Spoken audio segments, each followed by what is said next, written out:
Well, my name is Julie Brewster, and I'm a physical therapist. I've been a therapist for 26 years.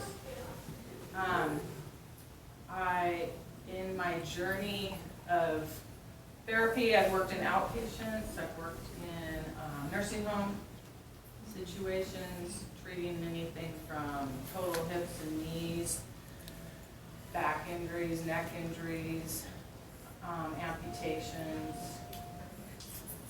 shoulders, feet, knees, everything. So, and in the last 11 years I've been back in outpatient therapy since my own back injury. So about 11 years ago I fell and slipped on black ice, landed right on my sacrum and tore some tendon ligaments in my back. That was a year after some abdominal surgery. So I think with all of that, you know, you create an instability in your body, in some joints in your body, and I ended up blowing a disc. So that led to surgery, which I tried to avoid with everything I had in me. And I went to chiropractor, acupuncture, PT. I tried alternatives of every kind, and I still ended up, the nerve pain and the weakness in my leg didn't get any better, so I succumbed to the knife. Anyway, in my journey going through healing, I discovered movement in a different way, because physical therapy kind of zones in on an area. Like if it's your shoulder, we're going to treat your shoulder and just do everything about the shoulder, right? Ultrasound it, jam on it with massage. But when you don't look at the rest of the body, when you do treatment, your results are 50-50. So with my back, you know, obviously I had an injury in my back, but there were other things that happened because of my pain that I started moving different, right? And when you move different, you create tightnesses and weaknesses, and you get out of balance. So if you keep moving differently, and you know, like let's say you have hip pain and you're limping, right? That's going to create some different movement patterns. This would not be normal, right? So how do you get to walking normal again once the healing has occurred and you no longer have pain? Because you've already set up this movement dysfunction, right? And it included everything from how your foot hit the ground to what your neck's doing up top, right? So your head's dipping one way or the other. So I learned some movement training that I took, and I wanted to know how can we get some of those structures released that got all bound up in the process of healing an injury. So let's just say you had, this is my demo pillow. So we're connected from head to toe, right? All along from your feet up to your head. We're connected with fascia. Has anybody ever cleaned a chicken or, you know, bought raw chicken and noticed, you know, it's meat, which is muscle, and then around it there's this white film? You guys know what I'm talking about? That stuff is called fascia.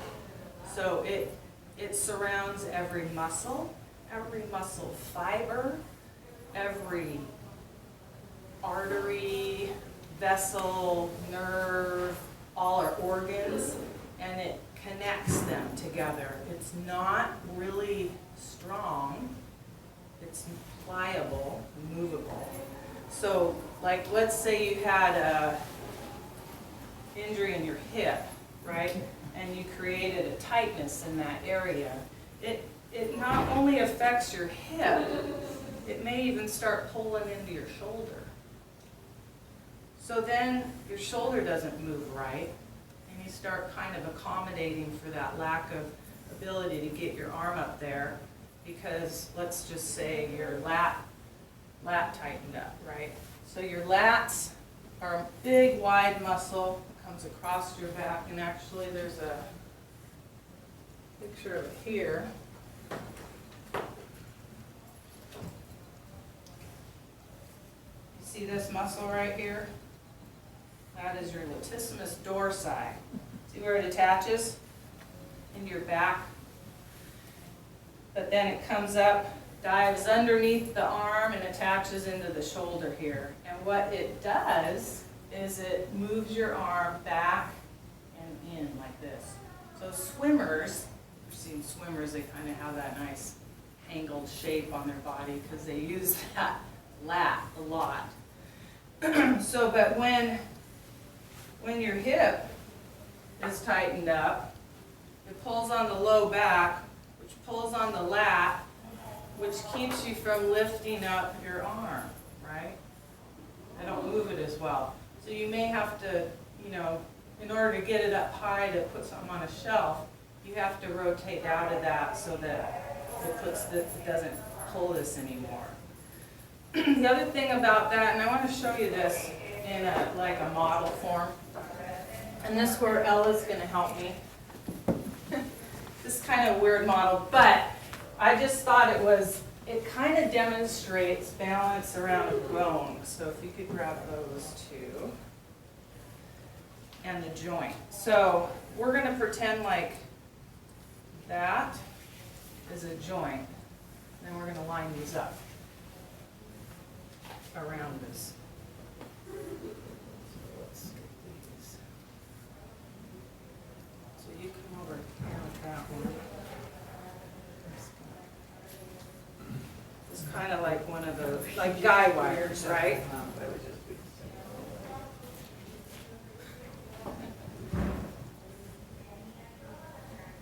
So our muscles control our bones.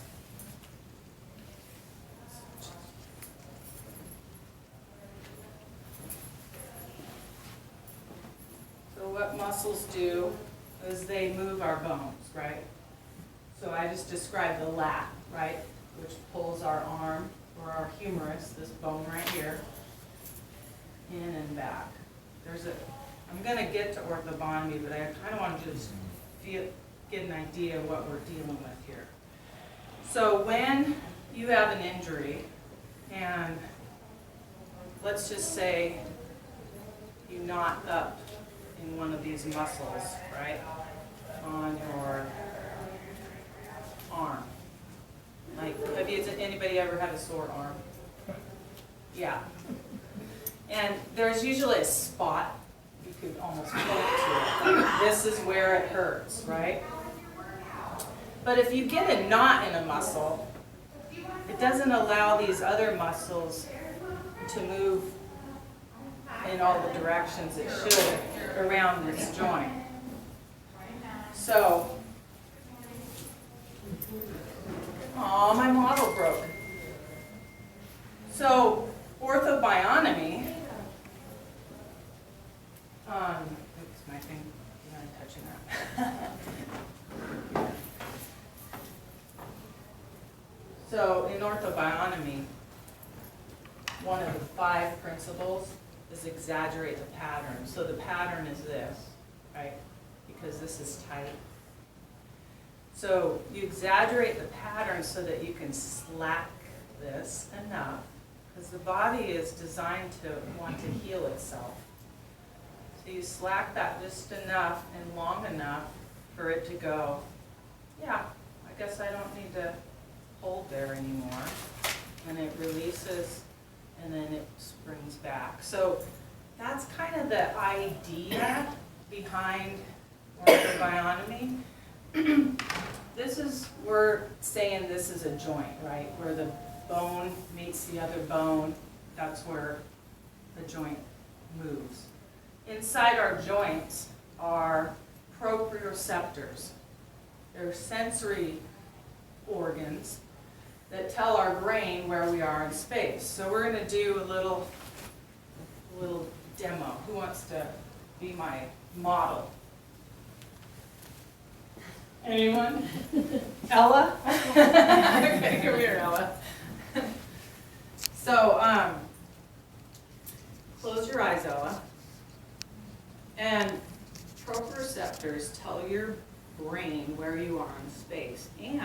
where you're moving. So Ella, your elbow, can you tell if it's bent or straight right now? And can you tell if it's moving right now? What direction? And now what direction did it change? You got this. And is your elbow position straight or flexed right now? Straight. Flexed. Bent. Probably better to say that, using my terminology here. So elbow's bent, and she knows that just not because she sees it, but inside your body there's sensory organs that tell our brain this is where I am and this is how I'm moving. So what happens with injury, when one area tightens up and is now in dysfunction, it throws off your balance, right? But at the same time, if I was to tighten everything up, what happens there at the joint? It gets compressed. So now, not only are you tight in these muscles, tendons, fascia, all that stuff, soft tissue, you're now, as you move, you're grinding your joint around. So you can see the value of getting these structures, all the tissue looser, so this isn't compressing so much into the joint. So that the point of Ortho-Bionomy is give you more space, so those joints aren't so compressed when they move. That's what causes arthritis. So when you're compressed and you're always moving with those joints just, compressing into each other, like one of those, what are those things, those grinder things that you... That's good. Yeah. Yeah. They compress all and grind. They grind things. So now with all that tension, you're grinding your joints every time you walk, or maybe reach up for a whatever off a shelf, right?